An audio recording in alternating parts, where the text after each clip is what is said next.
राम सिया राम जय जय राम। राम सिया राम जय जय राम। राम सिया राम जय जय राम। राम सिया राम जय जय राम। पिछले प्रसंग में सुना आप लोगों ने कि कैसे हनुमान जी महाराज सुरसा के मुख से निकल करके सुरसा से विदा मांगते हैं। विदा मांगने के बाद सुरसा कहती है क्या? मोहि सुरन जहि लागी पठावा, बुद्धि बल मरम तोर मैं पावा। राम सिया राम जय जय राम। राम सिया राम जय जय राम। हे हनुमान, देवताओं ने जिस कार्य के लिए मुझे भेजा था वो कार्य अब संपन्न हुआ। मैंने तुम्हारे बुद्धि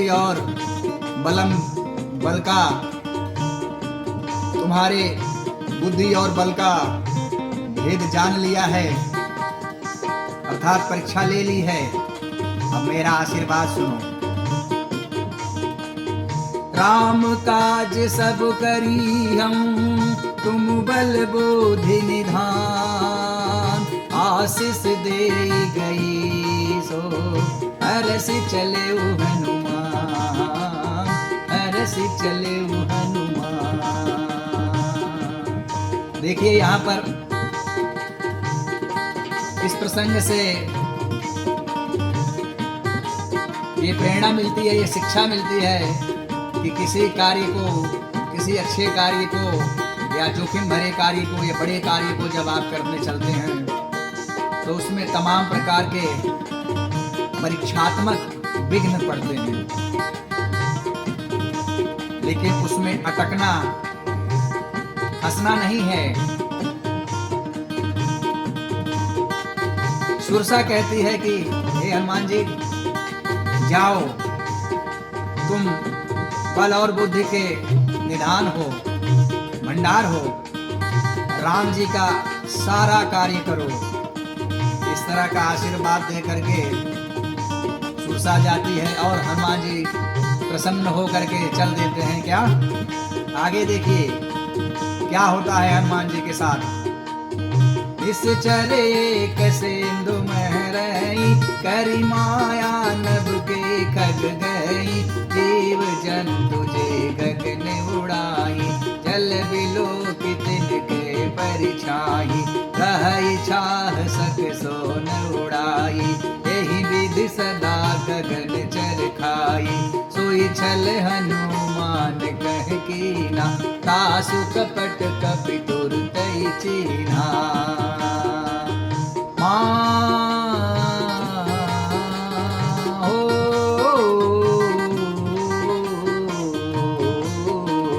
ताहि मारि मारुत सुत वीरा, बारिधि पार गयो मति धीरा। जैसे हनुमान जी आगे चलते हैं समंदर में,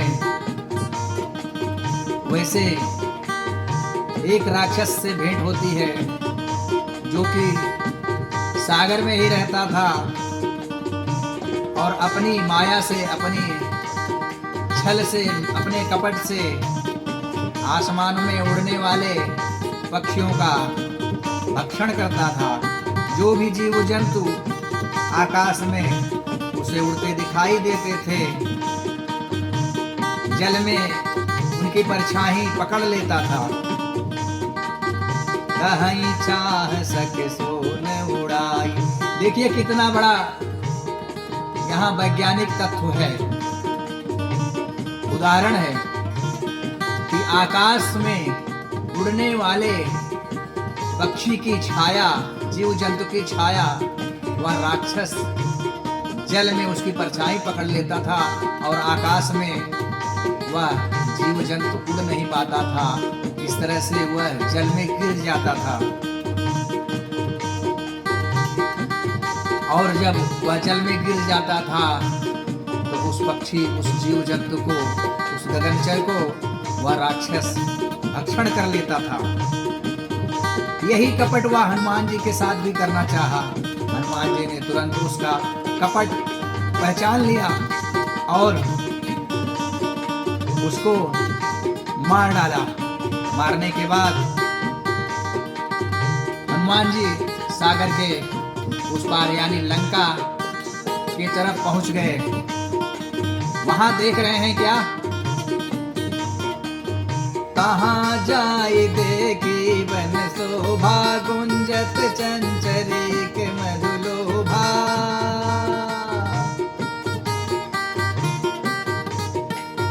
नाना तरु फल फूल सुहाए, खग मृग वृंद देख मन भाए। शैल विशाल देख एक आगे, तापर धाई चढ़े उभय त्यागे। उमान कछु कपि कहे अधिकाई, प्रभु प्रताप जो कालहि खाई।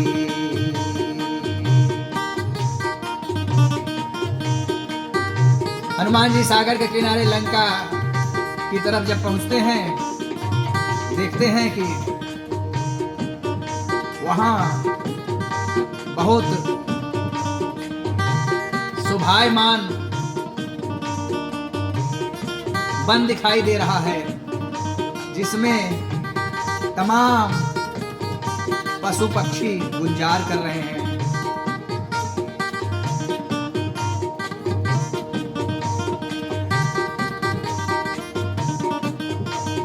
बहुत से भौरे गुनगुना रहे हैं और उस वन में नाना प्रकार के, विभिन्न प्रकार के फल फूल सुशोभित हो रहे हैं। पशु पक्षी, हिरन आदि के समूह को देख करके मन अति प्रसन्न हो रहा है हनुमान जी का। वहीं आगे देखते हैं कि एक पत्थर बहुत बड़ा पड़ा है। हनुमान जी उस पर चढ़ जाते हैं।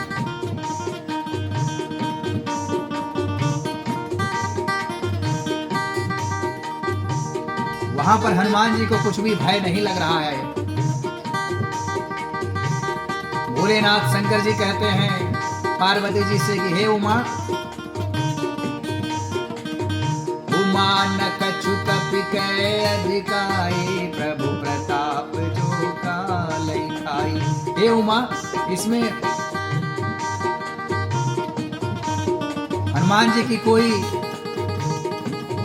अधिकाई नहीं है, यानी हनुमान जी इसमें कुछ नहीं कर रहे हैं। यह सब तो प्रभु श्री राम जी का प्रताप है और प्रभु श्री राम जी के प्रताप से कोई भी काल को भी निकल सकता है। गिरि कर चढ़ी लंका ते देखी, कहीं न जाए अति दुर्ग विसेखी। अति उतंग जल निधि चहुपासा, कनक कोट कर परम प्रकाशा। उस पर्वत पर चढ़ करके हनुमान जी देखते हैं कि एक दुर्ग दिखाई दे रहा है, एक किला दिखाई दे रहा है जो कि बहुत विशेष है। उसकी विशेषता बहुत अनोखी है।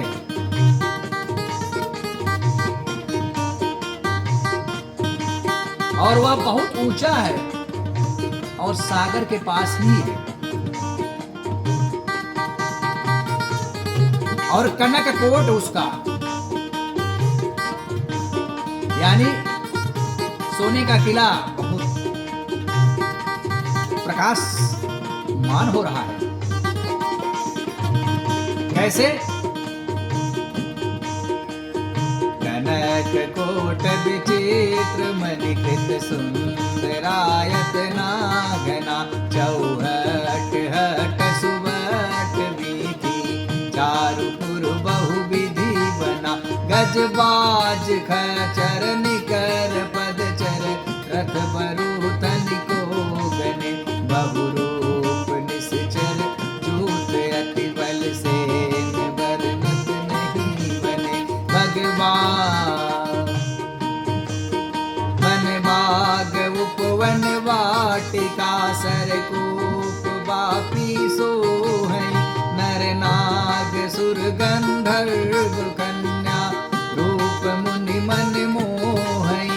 कहु माल देह विशाल शैल समान अति बल बर जहि, नाना अखारहि विरहि बहुविध एक एकन तर जहि।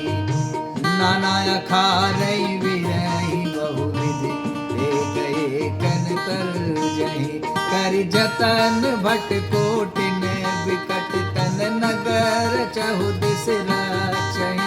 कहु महेश मानुष धेनु घर, अजखल निशाचर भक्षहि।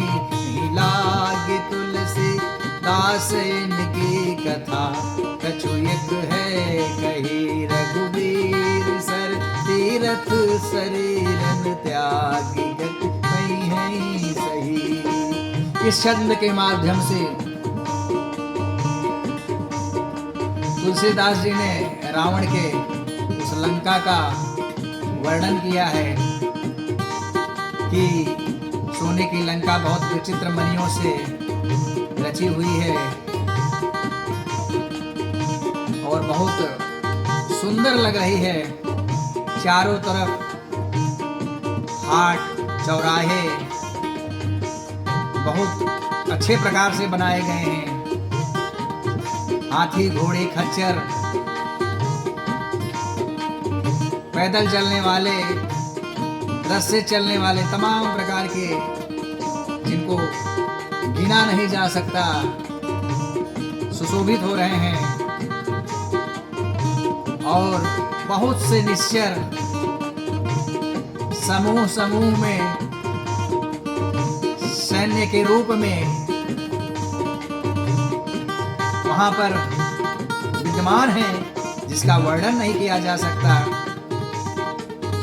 वन और बाग, कूप, नदी सब शुभायमान हो रहे हैं, वाटिका शुभायमान हो रही है। नर नाग सुर गंधर्व कन्या ये सब भी वहां पर विद्यमान हैं, जिनका रूप मुनियों को मोहित करने वाला है। कहुमाल देह विशाल शैल समान अति बल गर जहीं। कहीं कहीं इतने विशाल विशाल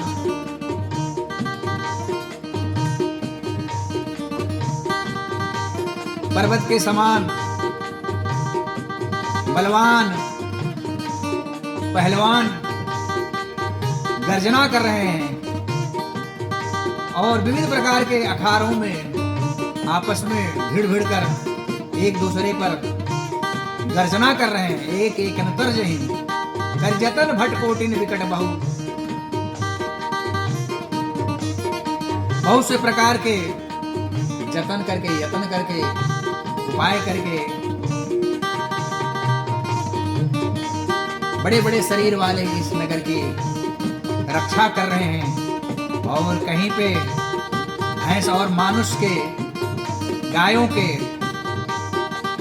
और गधे के